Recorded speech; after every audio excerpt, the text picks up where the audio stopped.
America where everyone gets a fair shot, everyone pitches in their fair share, and we go forward as a country together as we always have in our best days.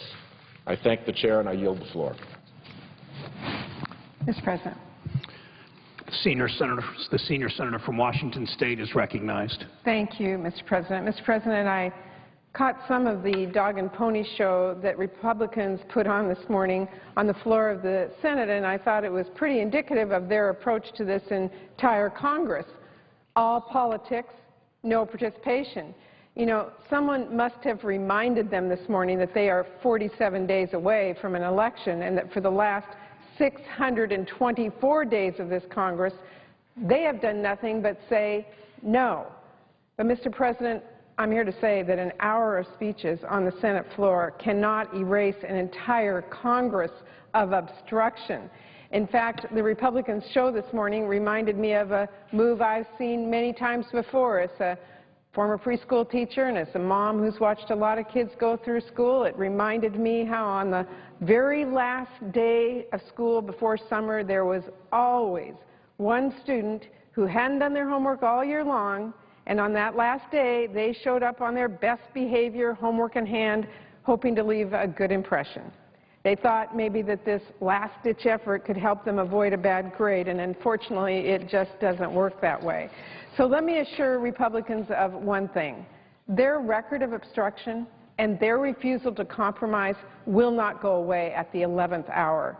1-minute speeches on the day before they go home to face voters cannot paper over 100 filibusters. It won't change the fact that almost 2 years ago, the Senate Minority Leader revealed that his #1 priority was not working to get Americans back to work. It wasn't bringing our economy back from the brink. It was not ensuring that America remained a leader at home and abroad. No, it was defeating President Obama. It was playing politics, just like we saw this morning. And, Mr. President, there has been seemingly no group of Americans, well, with the exception of millionaires and billionaires, that have been spared in the Republicans' efforts to achieve their goals. Not our teachers, not our college students, not our farmers, not construction workers, not first responders, not even our nation's veterans have been spared their efforts to destroy the work of this Congress. And there was no better example of that than just yesterday, here on the floor of the United States Senate. Mr. President, the Veterans Job Corps bill that we brought to the floor included 12 provisions to help veterans find jobs. 8 of them. Let me repeat that. 8 of those provisions were Republican ideas. This bill was fully paid for. It was based on existing grant programs that are putting Americans to work, and it would have allowed the veterans to serve their communities. It would have given unemployed veterans the self-esteem that a job provides. It would have allowed them to support their families and helped ease that transition back home. That bill came at a time, Mr. President, when 1 in 4 young veterans today are out of work.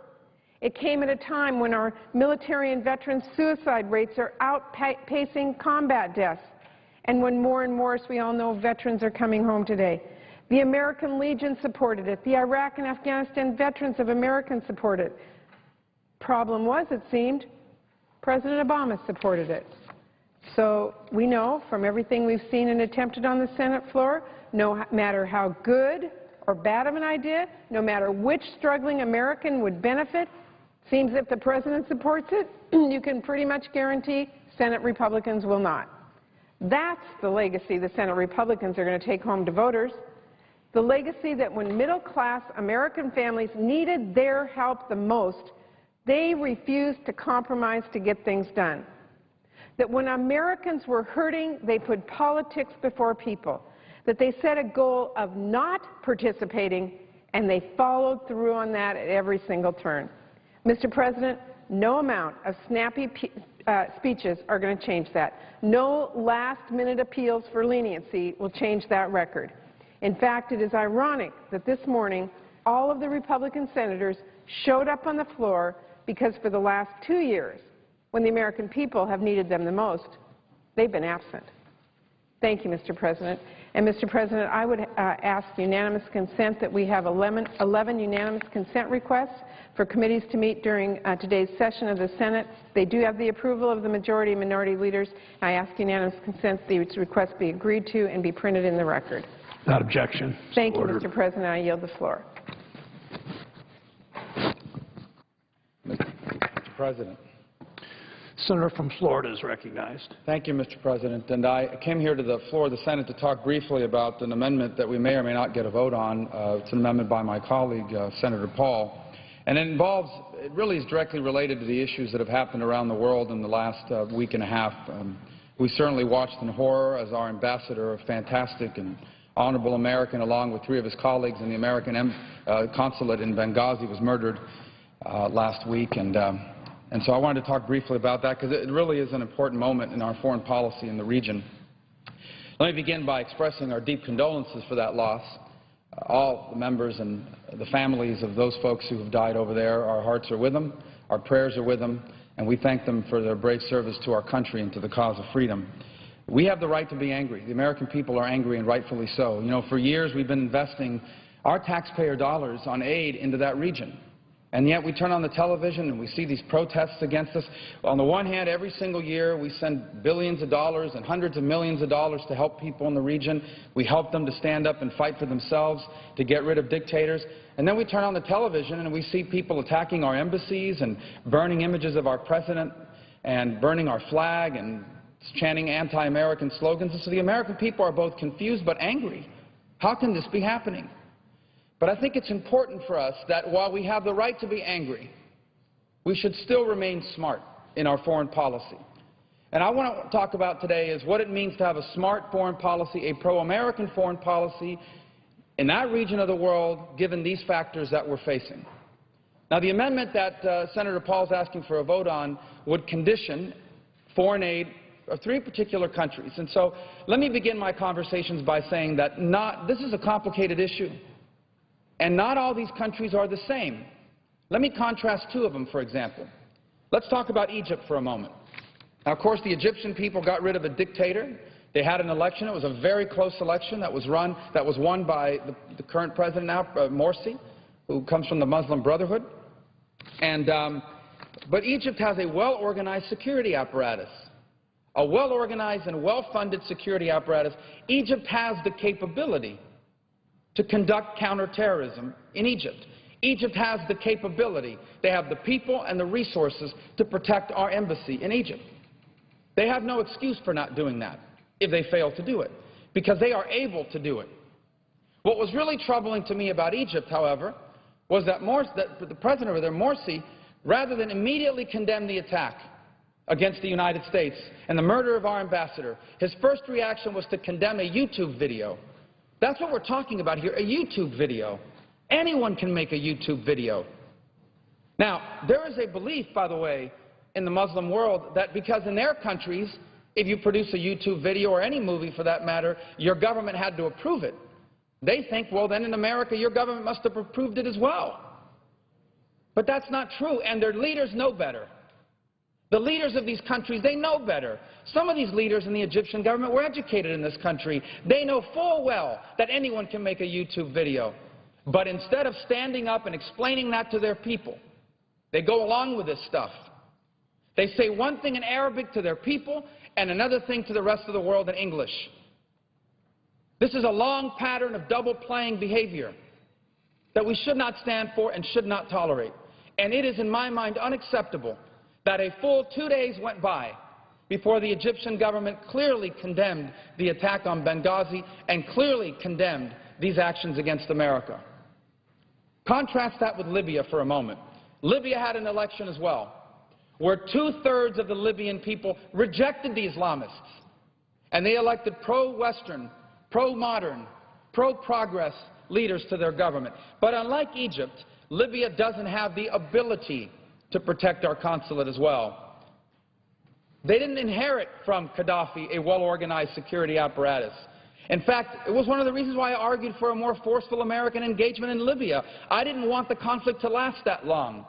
That protracted and long conflict in Libya, what it did is it created more time and more space for these independent militias. These are literally independent gangs that got their hands on weapons and fought in this revolution against Gaddafi. But now the central government can't get these groups to give up their arms, because to do so would be to give up their power. That's why having this thing go on for as long as it did, which is a terrible idea. The fact is, though, the Libyans don't even have control over large portions of the country.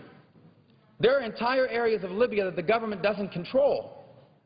And there is an increasing body of evidence that shows that what happened in Benghazi was not an anti-American protest. It was not as a result of a YouTube video. It was an orchestrated anti-American terrorist attack by terrorists. Not by Libya, not by Libyans, by terrorists. And in addition to evidence that this was a terrorist attack, not a Libyan anti-American uprising, look at the reaction in Libya since the attack. I wish the media in the United States would give more coverage to the Libyans in the streets protesting the terrorists, holding up signs apologizing. Our ambassador in Benghazi was loved by the Libyan people, especially the people of Benghazi, who credited him for saving their lives when Muammar Gaddafi's troops were on the outskirts of the city about to massacre them. I wish more attention were paid to that.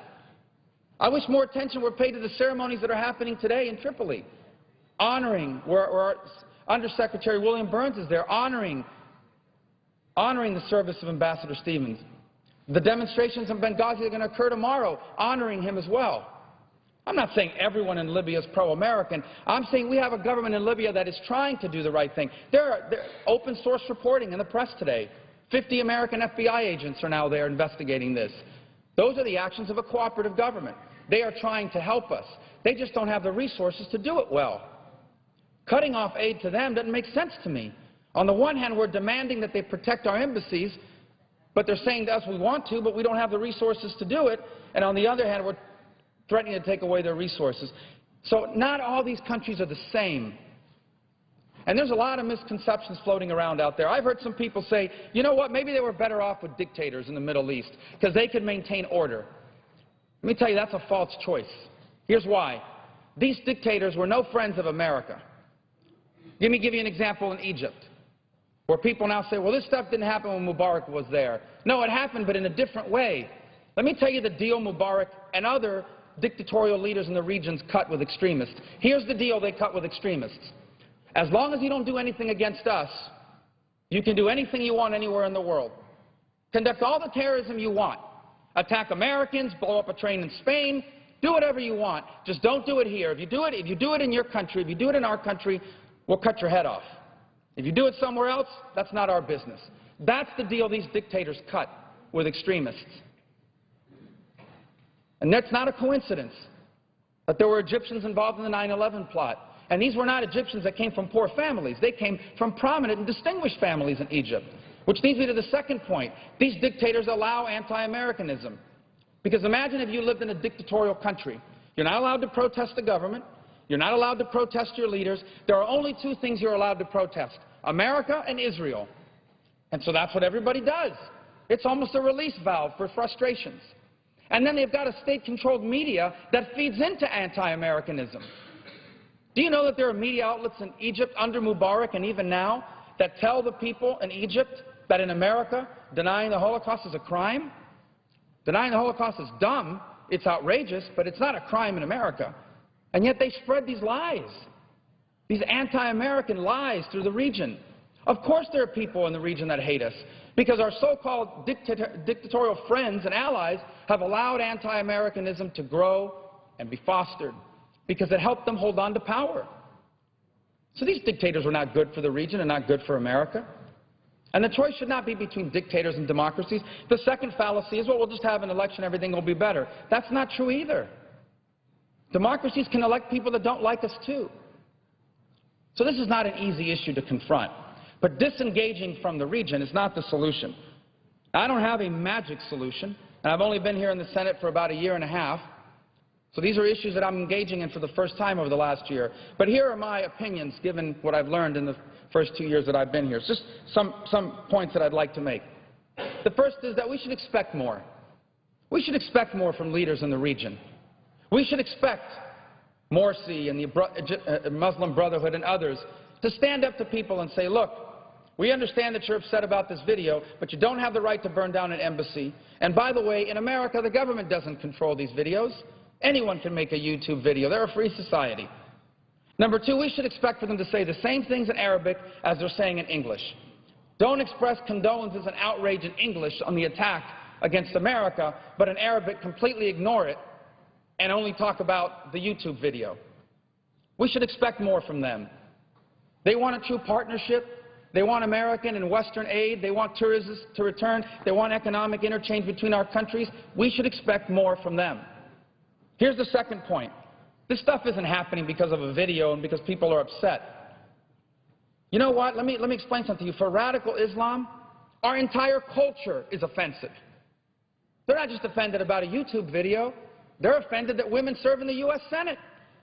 They're offended that women drive. They're offended that little girls get to go to school. In some of these countries, converting to Christianity is punishable by death. So our whole culture is offensive to them, not just a YouTube video. Here's the third point we have to accept. We will support those. Look, this is a critical moment, not just for America. This is a critical moment for the Muslim world, where they have to decide what kind of future they want for themselves. Is this the future that they want? A future isolated from the world? A future isolated from the promise of the 21st century?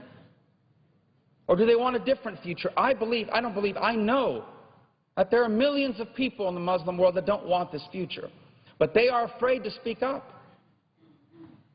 They are intimidated from speaking up because of these radical forces that need to be defeated. Which brings me to my last point. We need to be very clear. We will support those who want a better future. Like we should have supported the Green Revolution in Iran, when young, brave Iranians took to the streets to protest a fraudulent election, and instead of taking their side, the president disengaged and said nothing. We will support those who want a new future and a better future for their region. We're not asking them to abandon their religion or their beliefs, but they have to respect ours. We're not asking them to walk away from the Quran, but they have to respect our beliefs and tolerate our beliefs as well. We'll support those who are willing to do that. We want to work with them. It benefits no one to have violence and disruption in the region. But we also have to accept the hard, cold fact that there are people, there are radical Islamists in that part of the world that you can never and will never be able to reason with. They are never going to change their mind. They are never going to come around. They are never going to one day all of a sudden change their behavior because we engage them more, because we give more speeches at their universities. They are radical Islamist, violent people. And it's a very clear choice. Either they win or we win. And the sooner we accept that, the better off we're going to be. So we have to accept that on the one hand, there are millions of people in that region that want a new, better future. We will side with them. We will support their aspirations. We will work with their hopes for civilian leadership and peace and economic prosperity. But for those that are radical Islamists, whose view is that they want to conquer and bring under their control everyone who is not who they are, we have to defeat them. I wish it weren't the case, but it is. And the sooner we accept that, the clearer our policies are going to be. So this is not just a critical moment for America and our foreign policy. This is a critical moment for them as well, where they're going to have to decide if Egypt truly wants a better future for their people, one where their economy is growing and is prosperous and young people can fulfill their aspirations, they are going to have to unequivocally reject this kind of stuff, or they're going to be trapped in the 18th century forever. In Libya, they're trying to cooperate with us. They're allowing us to move forward. We should work with them and strengthen them, not abandon them. And I didn't mention Pakistan, but that's important too. Let me just say I think it's outrageous that that doctor is being held there. I believe every charge against them is trumped up, and I think that we should demand, and I think it is right to condition some, if not all, of our foreign aid and cooperation with Pakistan on his status and on his release. And so I hope Senator Paul and those who support his amendment will consider, at a minimum, restructuring that amendment to recognize that there's a difference between Libya and Egypt, and that we should take different approaches in that regard, that we have a right to be outraged, that we have a right to be angry, but we should never abandon being smart. I yield the floor.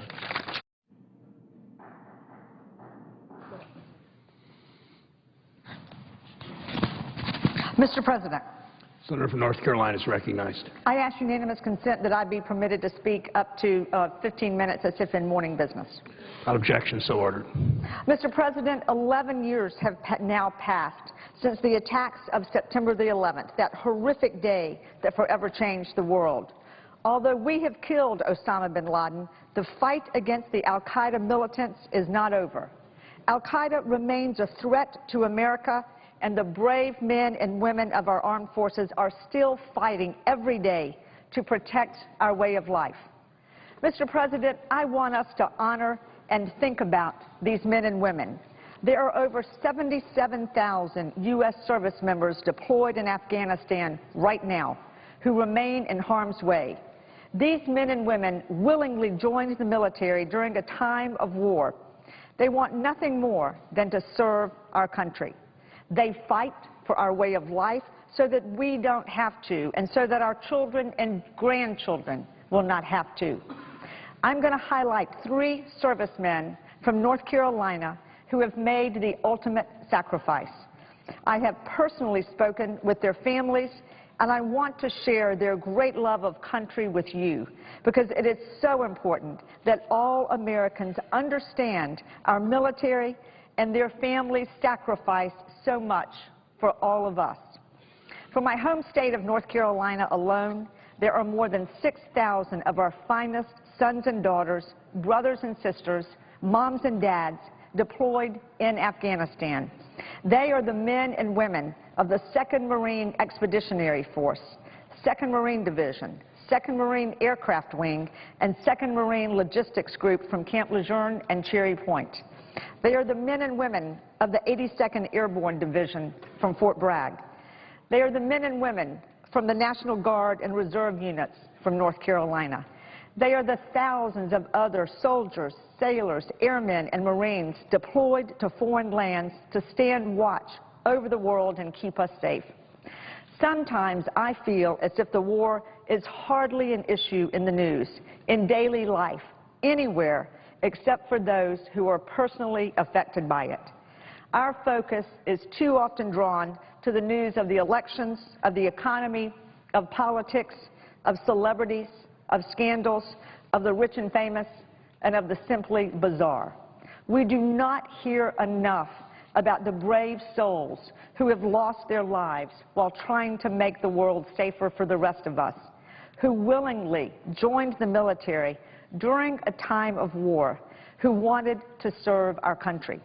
We all need to pay respect, to honor, and to remember the very men and women whose commitment, dedication, and courage are what make our country safe, and to respect and remember the families they left behind. As we scale down our presence in Afghanistan and bring our servicemen and women home, we must remember every day that this war is still going on. And it is occurring at a tremendous cost, a cost that is disproportionately paid by the brave men and women who are fighting for the rights and privileges we enjoy. These men and women traded their youth. They've spent years away from family and friends. They voluntarily put their lives on the line for their friends, for their loved ones, their country, and for people they have never met, for me and for you. These men and women are the almost 50,000 wounded in action since the start of this war. They are the 336 U.S. service members who have died just this past year. They are the 54 coalition forces who died in the month of August alone. They are strangers to most of us. They are the most important person in the world to someone. They are selfless defenders of our freedom, many of whom have made the ultimate sacrifice, many of whom are from my home state of North Carolina. They are people like Corporal Darian Terrell Hicks, United States Army from Raleigh, North Carolina, who died July the 19th of 2012, just 2 months ago. Darian was a 2009 graduate of Broughton High School, where he was a standout student who was loved and respected by all. Darian always wanted to be a soldier. It was a goal that he set early on and something that everyone remembers about him. It was a goal he pursued with diligence and honor. He was a model junior ROTC student who was voted Mr. Junior ROTC by his peers. Darian is remembered as the kind of young man a teacher wishes all of their students were like. He was a boy you wanted your children to be friends with. He became the kind of man we should all be so thankful to have in this world. When I was speaking with his mom, Tracy, she shared with me that he was the kind of boy who never gave her a problem, ever. Corporal Hicks achieved his goal of becoming a soldier when he enlisted in the Army after graduating from high school.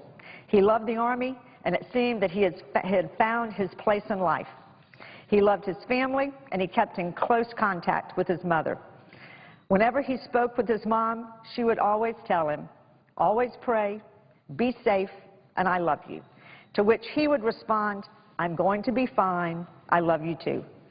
This year, Darian was serving with the 54th Engineer Battalion, 18th Engineer Brigade as a sapper. Sappers are responsible for clearing the way for others, making the way safe for those that follow. This is what Corporal Hicks was doing when he was killed by an enemy IED. He was only 21 years old. As one of his teachers at Broughton said, when we talk about Darian, we're not talking about a teacher making an impact on a student. We're talking about a student who made an impact on the teacher. Corporal Hicks made an impact on everyone he touched, and I think we all have something to learn from him and the life that he chose to lead. And there are people like Petty Officer Second Class Sean Brazis, United States Navy from Greensboro, North Carolina, where I have lived for the last 30 years. Sean died on May the 30th, 2012. Sean was your all-American boy next door. He grew up playing soccer in the same traveling soccer league that my son played in. And Sean was on the swim team. He graduated from Western Guilford High School, and he could have done anything, but he wanted to do something important with his life. Sean Brazis joined the Navy after graduation and became a dog handler. He was stationed at Naval Base Kipsip in Washington State, where he met the love of his life, Allie, who was also in the Navy. When Sean met Allie, being the Southern gentleman that he was, he held the door open for her at the post office when they first met. Putting others first was just how he lived his life. Sean Brazis loved being a dog handler and loved being in the Navy. His wife is now a 23-year-old widow with a young daughter, Addison, whom Sean nicknamed Short Stack. They were the center of his world. His life as a sailor, devoted husband, loving dad was rich and full and tragically short. Petty Officer Brazis had only been in Afghanistan a short time when he died on May the 30th while helping a fellow service member get into a helicopter when their unit was ambushed.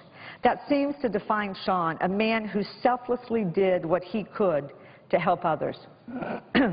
Sean Brazis served his country proudly because he appreciated the rights and privileges that Americans are fortunate to enjoy. He wanted to make sure that his daughter never had to worry about anyone telling her what books she could read or where she could go to school or what she could become. He wanted his mom, dad, wife, and daughter to be safe. He died a hero and now rests at Arlington with his grandfather and friends who have left the world far too soon. He died as a man that his dad, Ed, looked up to. Ed told me that he hopes to be half the man that his son was. They are people like Lance Corporal Christopher Phoenix Jacob Levy, United States Marine Corps from Ramseur, North Carolina, who died December the 10th, 2011. On 9/11, Jacob had just turned 11 years old. He had gotten a bloody nose at school, and his mom, Amanda, was called to bring him a change of clothes. She shared with me that she was driving to his school when she heard on the radio the first plane hit the World Trade Center. When Amanda explained what had happened to Jacob that night, she says that Jacob then said that he would be in the military. He was only 11 years old at the time.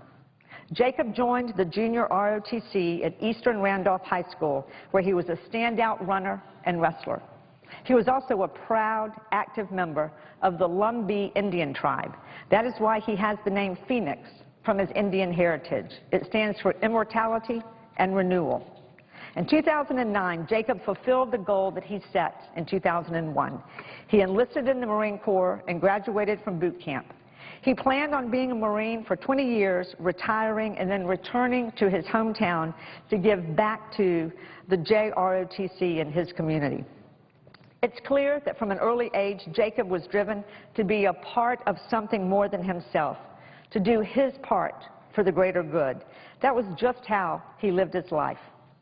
Lance Corporal Levy deployed to Afghanistan with the 3rd Battalion, 8th Marines, and returned home from his first tour on Mother's Day of 2011. However, Jacob told his mom that his job was not yet done, that he needed to return to his brothers in arms in Afghanistan. He then volunteered to deploy again in the fall of 2011, this time with the 1st Battalion, 6th Marines out of Camp Lejeune. It was during this deployment that he was mortally wounded by a single enemy shot. He was only 21 years old. A couple of weeks before he died, Jacob spoke with his mother for the last time. He told her not to worry about him. He asked for underwear and beef jerky. He asked her to tell everyone he loved them. Jacob left his mom, dad, stepdad, and 2 brothers. Jacob's Indian name Phoenix, for immortality and renewal, has proven a worthy namesake for him. Although his life was tragically short, he lives on in the lives he touched. He inspired a scholarship at his high school that will go to help others. And he was an organ donor. He helped save 7 other people that he had never met. He gave the loved ones of those 7 strangers more time with their parent, spouse, child, or sibling. His death resulted in an outpouring of love and support for the Levy family from the Marines of both the 3-8 and 1-6. As Jacob's mother told me, I may have lost 1 son, but I have gained 30 more. To this day, those young men who served with Lance Corporal Levy continue to remember and look after her. These are the people who are paying both your share and my share of the cost of freedom. These service members gave their lives for us and for our country. We must not forget them. Darian Hicks, Sean Brazes, and Jacob Levy.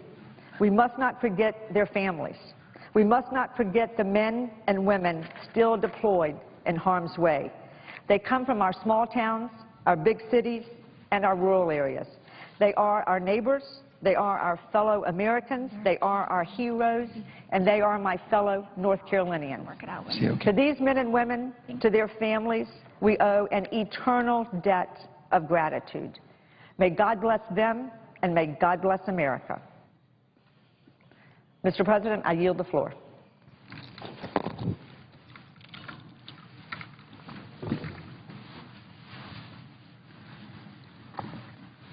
Mr. President. The Senator from West Virginia. Mr. President, something unusual is happening in Congress. Democrats and Republicans are agreeing on something. We appear headed towards the same goal.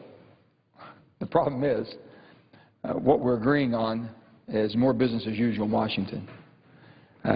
They want to pass yet another continuing resolution instead of a real budget solution.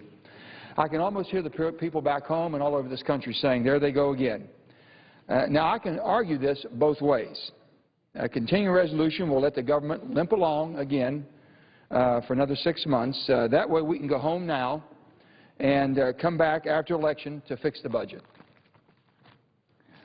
I haven't had anybody, Madam President, in West Virginia tell me that we should hurry home to campaign. I've had plenty of them tell me that we need to stay here and do the job they hired us to do. And that means fixing the budget because our debt is piling up every day and it's choking our economy. These continuing resolutions are supposed to be temporary, but it looks to me like they've become a permanent way of doing business here in Congress. And let me tell you, it's a really bad way of doing business. It ignores the dire circumstances of a record $16 trillion of national debt that will increase close to $1 trillion a year if we don't balance our annual budget and do it soon. It makes me think of the goofy kid on the cover of Mad magazine, Alfred E. Newman. What, me worry? Madam President, I came to the Senate not quite 2 years ago. And in the time I've been here, there have been 12 of these continuing resolutions. I repeat, 12. There were 3 in December of 2010. In 2011, there were 2 in March, 2 in April, 2 in September, 1 in November, and 3 in December. And now we're being asked to pass another CR to keep things going just a little bit longer for 6 more months. So we can all go home. That's the problem. So we can all go home and worry about our elections. And then we're going to worry later about this growing country's debt. That's later. We got to get home first. Well, I can tell you, Madam President, a baker's dozen is one too many for me. One too many. Enough is enough. I can't vote for this measure to simply kick the can any further down the road. It just can't go on. The people of West Virginia didn't send me here, or Madam President, send you from the great state of North Carolina to do that. They sent us here to help fix our budget problems with a bipartisan, common sense solutions.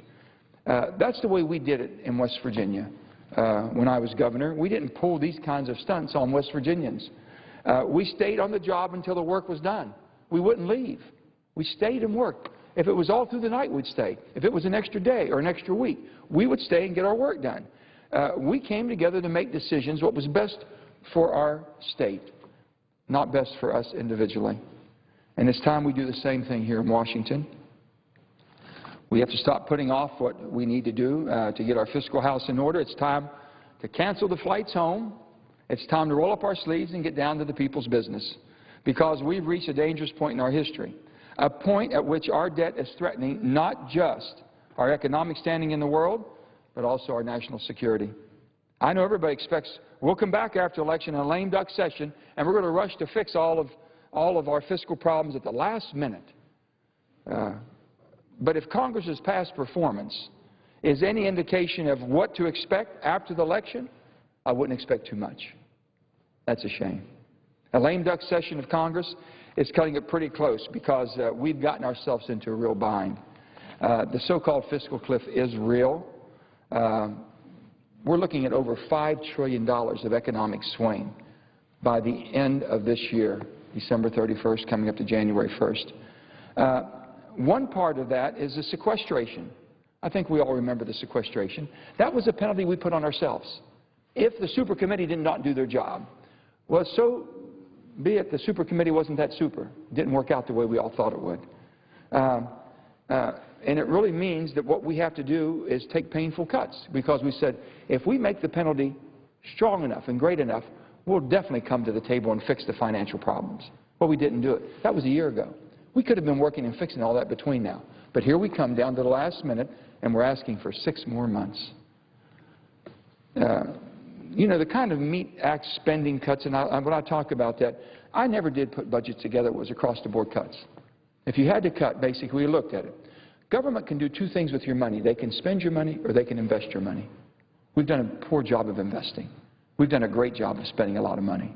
That's got to reverse and change. And you can't just say, well, across-the-board cuts. Look and find out, and put your priorities based on your values, and cut where it's needed to be cut. And you shouldn't cut where basically investment should be made. But overall, there will be a reduction. That can happen. But some of our congressional leaders who put together the sequestering in order to force us are now acting like, oh, we really didn't mean it. It really wasn't sincere about we should do this. We knew we couldn't do it, but it sounded good back then because we really thought we would do something. Can you think what would happen to the confidence of the people in this country if we don't do what we said we were going to do? It's not a smart way to run this country. And then they talk about cutting the defense budget. Oh, that can't be done. That can't be done. We want to make sure that we have the strongest and toughest, and every one of us here support our military to the hilt. Every man and woman in uniform should have the best of equipment, the best of training, and the best support this country can give them. But when you look at the ballooning cost of what's happened to our Department of Defense, most of the money spent on contracting, Most of the increases on contracting, people doing the same job making 3 and 4 and 5 times more than a man or woman in uniform, that's not wrong, not right. And they're telling me we can't cut it? Oh no, if we do that, you're not strong for America. Well, I've said this. The automatic cuts go into effect January 2nd, as we know. Our national security budget is still over $600 million in 2013. That's more than we had in 2006 at the height of the Iraq War. In fact, even after the automatic cuts, the United States will still count for 40% of all military spending in the world. 40% of all the military spending is by our country. I promise you, we're going to make sure that America keeps the strongest defense in the world. But as a former chairman of the Joint Chiefs of Staff, one of the most sobering moments I've ever had is I've been in this body for 2 years. I'm sitting on Armed Services Committee. And I had been learning, like you and everyone else, Madam President, about what we face, dangers we have around the world, and the threat to the United States of America. The question was asked to then Chairman Admiral Mike Mullen, what is the greatest threat that America faces? He didn't hesitate. He didn't waver. I'm thinking I'm going to hear about all the different North Africa problems we have, Iraq, Afghanistan, Iran, and on and on and on. He said, the debt of this nation is the greatest threat we face as America. He wasn't worried about another military might. He wasn't worried about a terrorist attack. He is worried about us coming apart from within. That was perhaps the most sobering moment since coming to the Senate. And when you have the highest-ranking officer of the world's most powerful military that history has ever recorded, I think you should take that serious. I did. That alone should give everyone in Congress a sense of urgency in doing something about our out-of-whack spending, and it truly is out of whack, Madam President. If anybody is betting that we can fix our finances in a lame duck session of Congress, I'll remind them that some people made the same bet on the Super Committee last year. That didn't work out too well.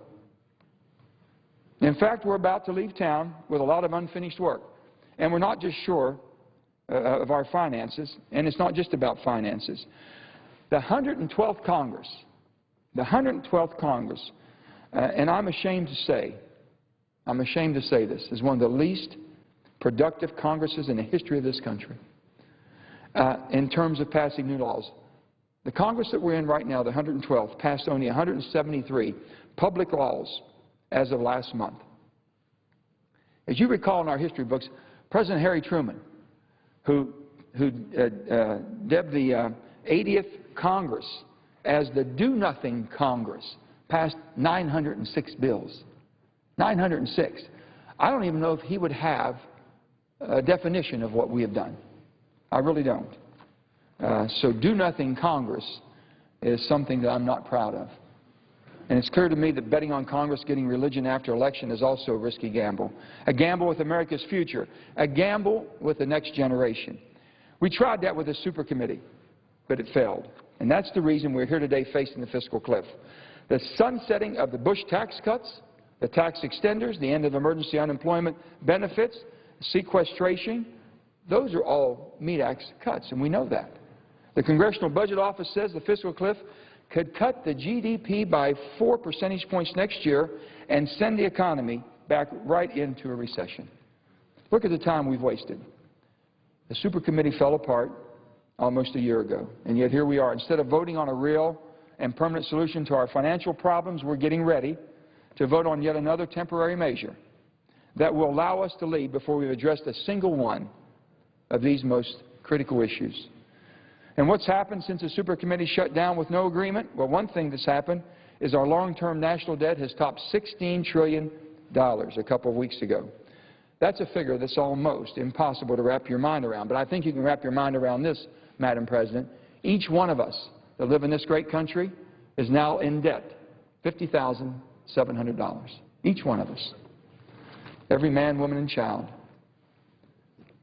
$16 trillion is roughly the same as our country's entire economic output. For the first time in 40 years, we've hit that plateau. The last time our debt was 100% of GDP was right after World War II. We were fighting to save our nation, to save a society, to save a way of life. This has been self-inflicted, and we just can't keep going on this way.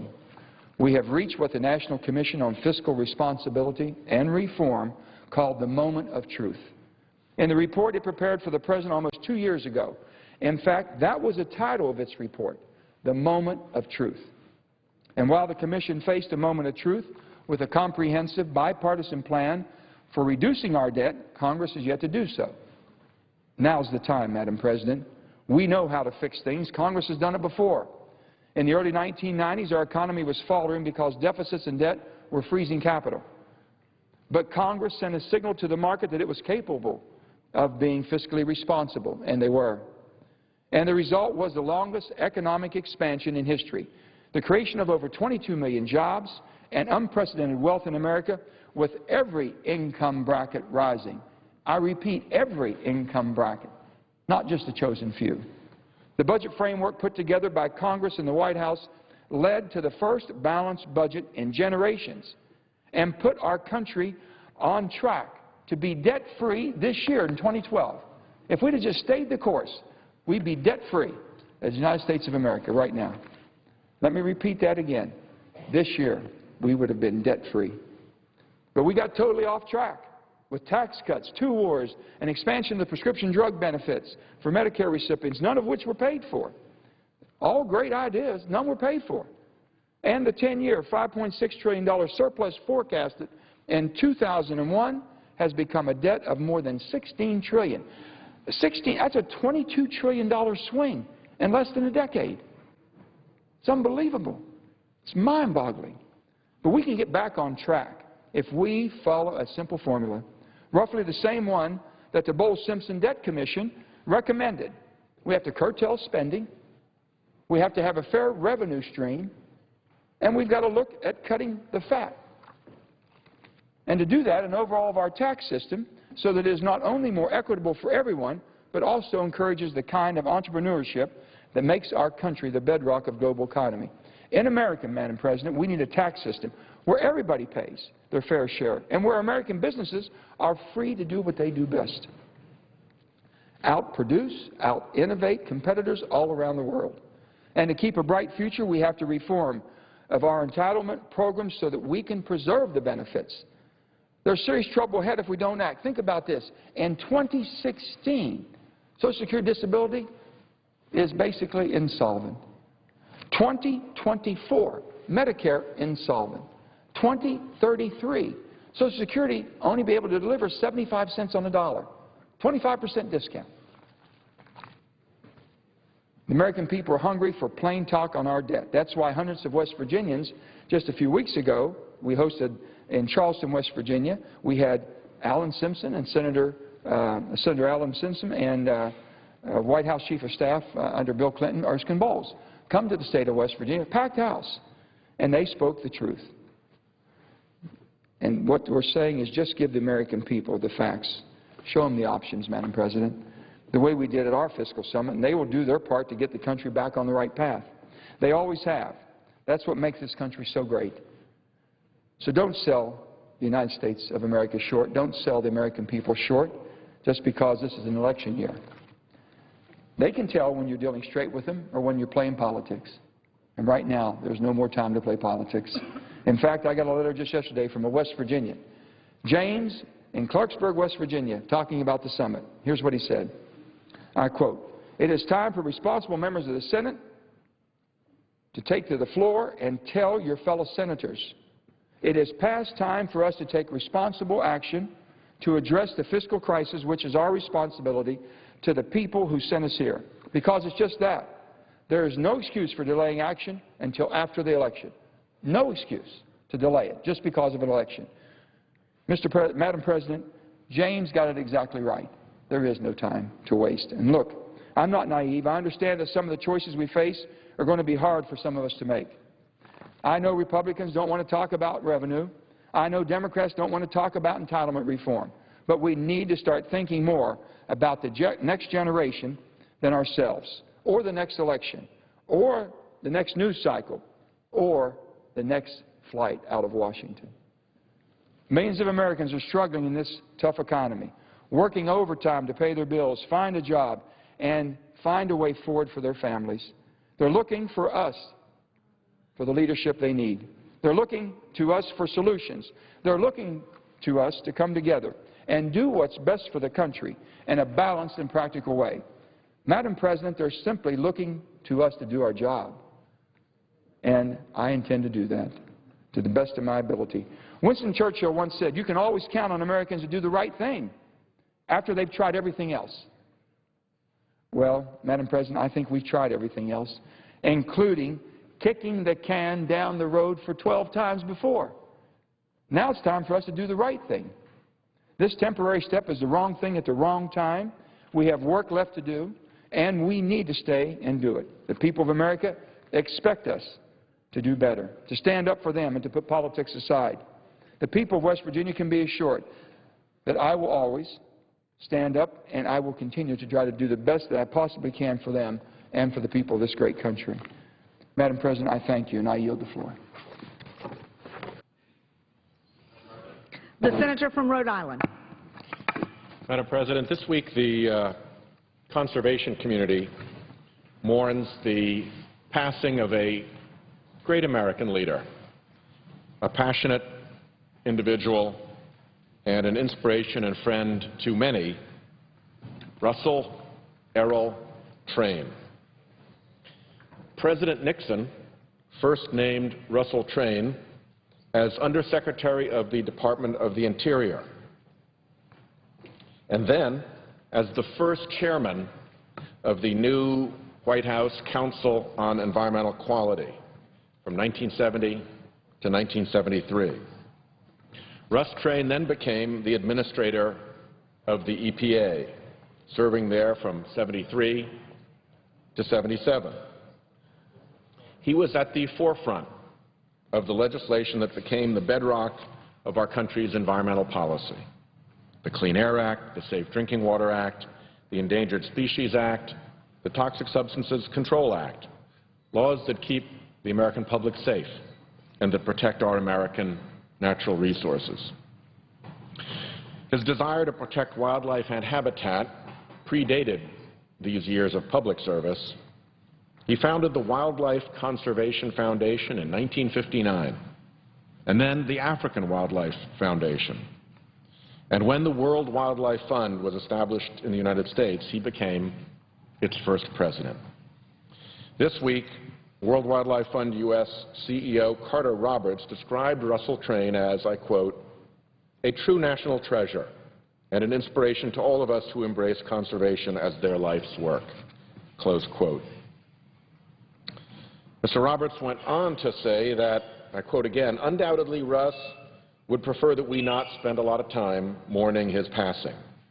He would want us to redouble our efforts to save the animals and places we care about, to solve the problems of climate change and resource scarcity, and to build leadership capacity in those countries where it is needed most. And so it is with his legacy in mind that I come to the floor today, as I try to do every week, to discuss climate change, the science behind it, and the reality of the changes we are already seeing. This week I'll focus on how the carbon pollution that is causing these climate changes is also affecting our oceans and causing an equally threatening problem, ocean acidification. Seawater absorbs carbon dioxide, and when it does, chemical reactions occur that change the concentration of carbonate and hydrogen ions in a process that lowers the pH of seawater, commonly referred to as ocean acidification. Since the Industrial Revolution, we have burned carbon-rich fuels in measurable and ever-increasing amounts, now up to 7 to 8 gigatons each year. We have raised the average parts per million of CO2 in our atmosphere from 280 parts to 390. By the way, the range for carbon dioxide in our atmosphere for the last, say, 8,000 centuries has been 170 to 300 parts per million. So we're well outside of that range. Indeed, in the Arctic, measurements have already reached 400 parts per million. Madam President, I see that the Majority Leader is on the floor. I do not want to hold the floor while the Majority Leader is here if he seeks recognition then I will proceed. The oceans of the Earth have absorbed more than 550 billion tons of carbon dioxide from the atmosphere. That's approximately 30% of all of our carbon dioxide emissions. The good news is that absorbing all this carbon has significantly reduced the greenhouse gas levels in our atmosphere. The bad news is that because of all this carbon absorption, ocean pH has changed globally, representing a nearly 30% increase in the acidity of the ocean. By the end of the century, ocean pH is predicted to change further, leading to a 160% increase in acidity. This is where we are so far. This is what is projected. This rate of change in ocean acidity is already thought to be faster than any time in the past 50 million years. And a paper published in Science this March concluded that the current rate of CO2 emissions could drive chemical changes in the ocean unparalleled in at least the last 300 million years. I now see that both the Majority Leader and the Minority Leader are here, and so I will once again offer to yield the floor. Not at this moment. The authors of that science study in March warned that we may be, and I quote, entering an unknown territory of marine ecosystem change. As the pH of seawater drops, so does the saturation of calcium carbonate, a compound that is critical to marine life for the construction of their shells and skeletons. Some organisms absorb calcium and carbonate right out of the water, others through the food and water that they ingest. But changes in the concentrations of these chemicals mean that the building blocks become less available to make the shells of species like oysters, crabs, lobsters, corals even, and the plankton that comprise the very base of the food web. As oceans get more acidic, it becomes harder and harder for these important species to thrive, and it puts at risk the economies that depend on these species. The Majority Leader. I appreciate very much my friend from Rhode Island yielding, and I so appreciate his focusing attention on something we don't focus on nearly enough. And that's a gross understatement, and that is our oceans. And I admire the work that he's done on so many different things. We thought we had a path forward to do some really good things for oceans, and things didn't work out the way that Senator Whitehouse and I wanted it, but we're going to be back more because we have to do something about our oceans. We study everything else, but not our oceans, and most everything else depends on what happens in the ocean. Mr. President, we currently have 17 district judges on the calendar. 14 reported by voice vote, and for the people within the sound of my voice, what that means, they're non-controversial. And 12 will fill judicial emergencies. These are places around the country where we have judges who are tremendously overworked on these important cases. You know, we've heard this kind of a joke. What are you trying to do, make a federal case out of it? Yes, what that means is the federal system is so good that people look at it as being the best there is as far as judicial activity. I'm disappointed to say that my Republican friends on the other side have informed me that they will not agree on votes on any of these nominees. Republicans can offer no reason for blocking these bipartisan consensus district court nominees. I understand if they didn't want us to do circuit courts, I would understand that. I may disagree, but I understand that because Democrats have set boundaries in the past as when we would no longer accept circuit court judges. But this is district court judges. Historically, the Senate has considered district court nominees as late as October in presidential election years. In the past 5 presidential election years, Democrats have never blocked the district court nominee from receiving a vote on the Senate floor. Never.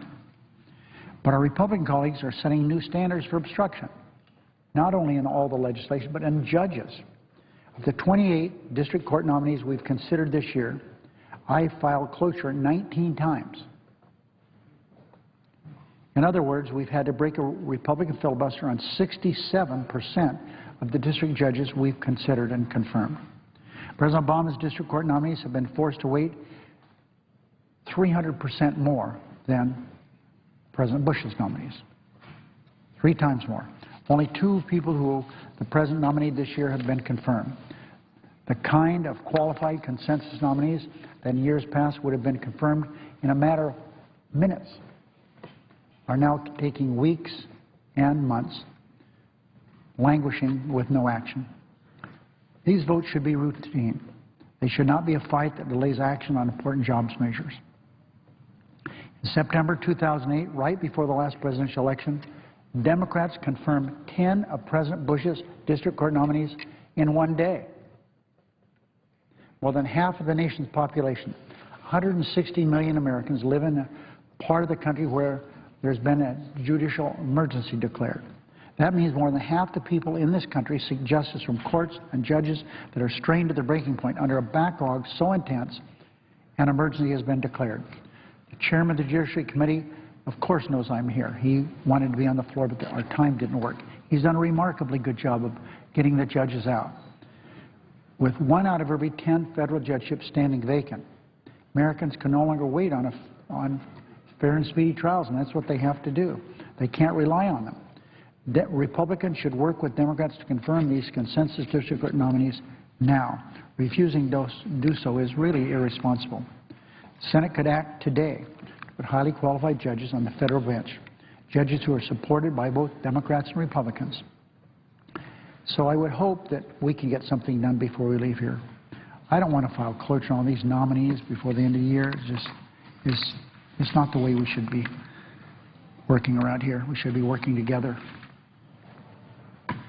Oh, I'm sorry. I have a consent agreement. I'm sorry, I say to my friend, Republican leader. I ask unanimous consent that the Senate proceed to executive session to consider the following nominations: calendar number 674, 675, 676, 760, 761, 762, 818, 828, 829, 830, 832, 833, 834, 835, 875, 876, and 877, that the nominations be confirmed. The motion to reconsider be considered made and laid on the table with no intervening action or debate, and that no further motion be in order to any of the nominations, that any statements related to the nomination be printed in the record. And I would further, Madam President, before you rule on this, we have the gamut. We have California, Utah, Connecticut, Maryland, Florida, Oklahoma, Michigan, New York, Pennsylvania, and that's a classic. These 2 Pennsylvania judges. During the August recess, a Republican senator from Pennsylvania said, I'm the reason that the 2 judges from Pennsylvania haven't been confirmed. Now, you try that one on for logic. He actually said publicly that I was the reason that Matthew Bryan and Edward Mannion are not being confirmed. It's my fault. So, Madam President, let me finish this consent agreement. That nomination be printed in the record, the President be immediately notified of the Senate's action, and the Senate then resume legislative session. Is there objection? Madam President, The Republican leader. reserving the right to object.